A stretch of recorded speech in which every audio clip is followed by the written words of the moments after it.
well informed during your asylum procedure. The Dublin Protocol, an educational film by the Cologne Refugee Council, supported by the UN Refugee Agency. Dublin, what is this thing everyone's talking about?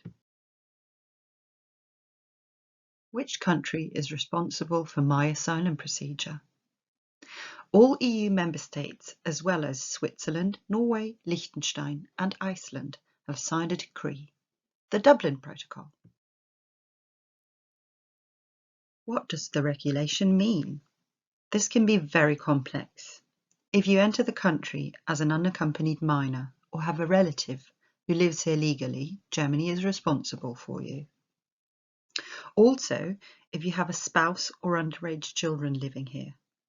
If this doesn't apply, but you have a visa for Germany, Germany is responsible as well. There are a lot of criteria that need to be considered.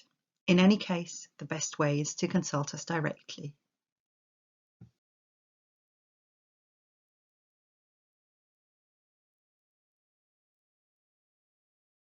There is a common and therefore very important scenario.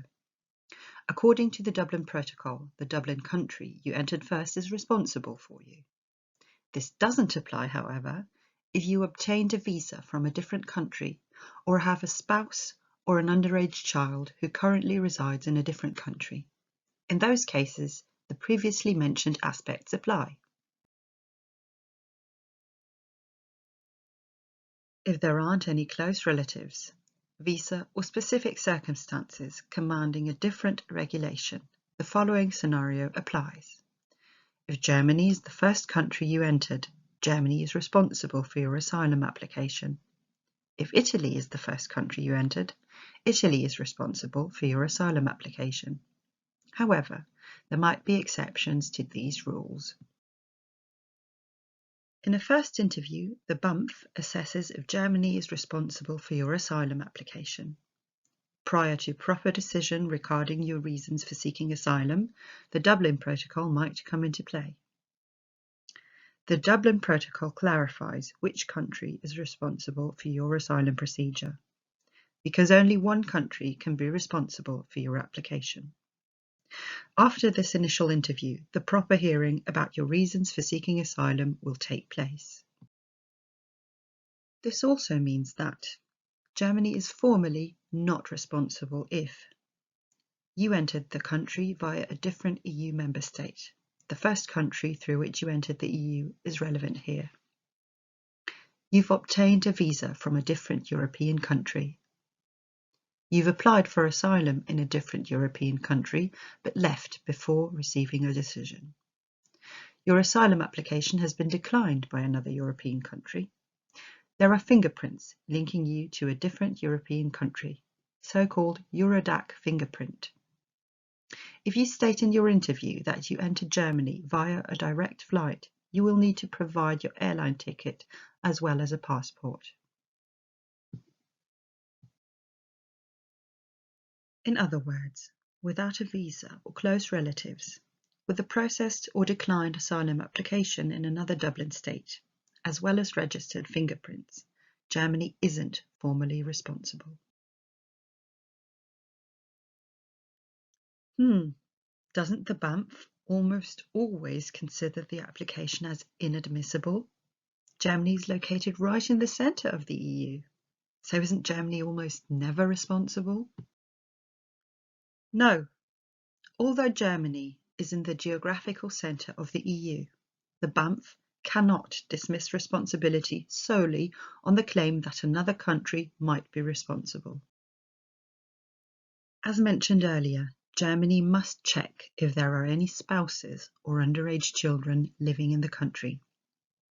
Other aspects might also be relevant. For instance, how dangerous might it be for you to return to the country you entered first? Also, might you have any illnesses or a high-risk pregnancy that might prevent you from travelling?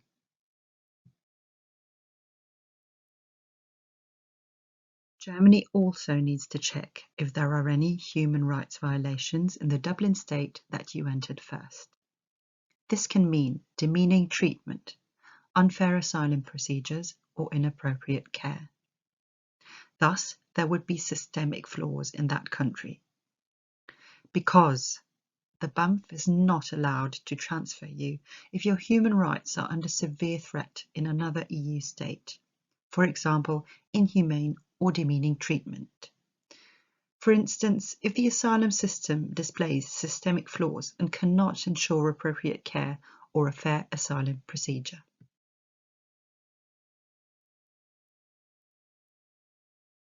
What does this mean for your first interview?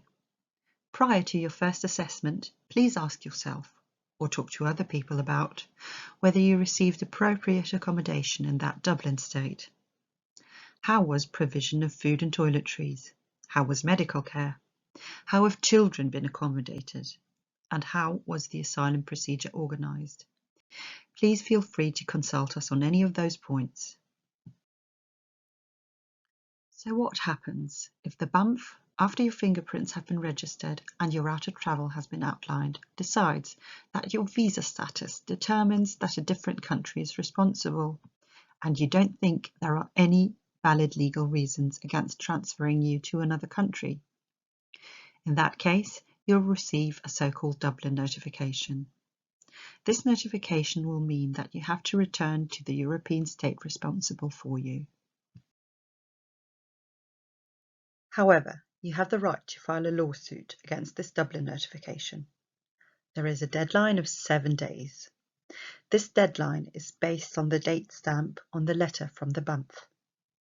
The best thing you can do is to immediately consult us or your lawyer after you receive this letter. What happens if I don't file a lawsuit or the court doesn't decide in my favour? In such a case, Germany must transfer you within a specific period of time. There are deadlines that Germany needs to comply with. If Germany fails to meet these deadlines, it becomes responsible for your asylum application. Please consult us if this scenario applies to you. If Germany is or becomes responsible, then the content of your asylum application will be assessed.